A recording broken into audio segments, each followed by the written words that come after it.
Hi everyone, how are you. मैं हूं फरजाना और हम सीख रहे हैं इंग्लिश टेंसेस। इंग्लिश टेंसेस को सीखने के बाद इंग्लिश लिखना और बोलना आपके लिए बहुत ही आसान हो जाएगा। कल हमने बात की, दूसरे लेसन में हमने पास्ट इंडेफिनिट टेंस के बारे में पढ़ा था। आज हम पास्ट कंटिन्यूअस टेंस के बारे में देखते हैं कि पास्ट कंटिन्यूअस टेंस क्या है। Let's start.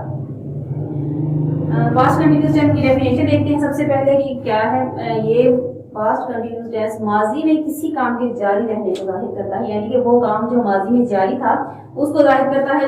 Past continuous tense की पहचान क्या है कि फिक्रात के आखिर में रहा था, रही थी या रहे थे के फिक्रात आते हैं। रहा था, रही थी या रहे थे, यानी कि माजी में ये काम जारी था। इसका स्ट्रक्चर देखते हैं। सबसे पहले आएगा सब्जेक्ट। सब्जेक्ट के बाद हम इसमें हेल्पिंग वर्ब का इजाफा करेंगे, वो है वाज या वर। वाज या वर, यानी कि वाज या वर हेल्पिंग वर्ब का मीन्स है था, थी, थे, यानी कोई काम जो है ना वो जारी था, कर रहे थे, कर रही थी या कर रहा था। उसके बाद वर्ब की first form plus ING plus object. उसके बाद अब हम देखते हैं कि वाज कहाँ पे यूज होगा, वर कहाँ पे यूज होगा। तो इसका आपको बता देती हूँ कि he, she, it plus singular name plus I के साथ हम वाज का इजाफा करेंगे।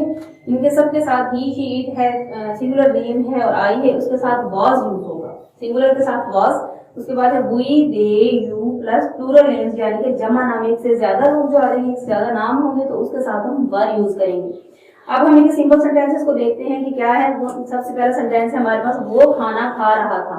वो खाना खा रहा था, ही वॉज। अब ही है हमारे पास, ही के साथ हमने हेल्पिंग वर्ब वॉज यूज करना है। वॉज के साथ वर्ब की फर्स्ट फॉर्म प्लस आईएनजी का इजाफा होगा कि he was eating food. He was eating food. Next sentence है हमारे पास, बच्चे सो रहे थे। बच्चे सो रहे थे, तो बच्चे ज्यादा हैं, एक से ज्यादा हैं। चिल्ड्रन, चिल्ड्रन के लिए हम चिल्ड्रन के साथ वर का इस्तेमाल करेंगे क्योंकि ज्यादा हैं। Children were sleeping.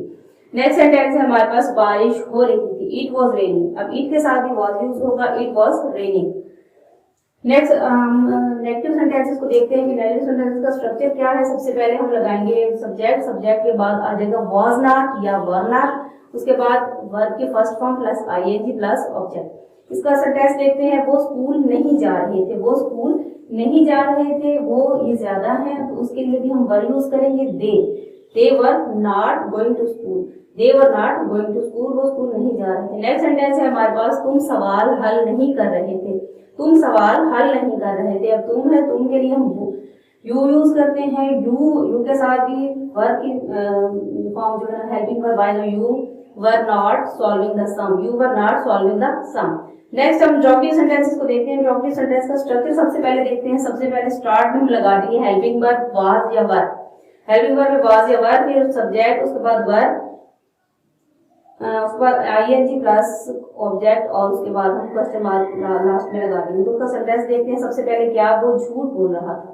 क्या वो झूठ बोल रहा था। अब देखिए सबसे पहले हम लगाएंगे वो के साथ हेल्पिंग वर्ब वाज यूज होगा, was he telling a lie.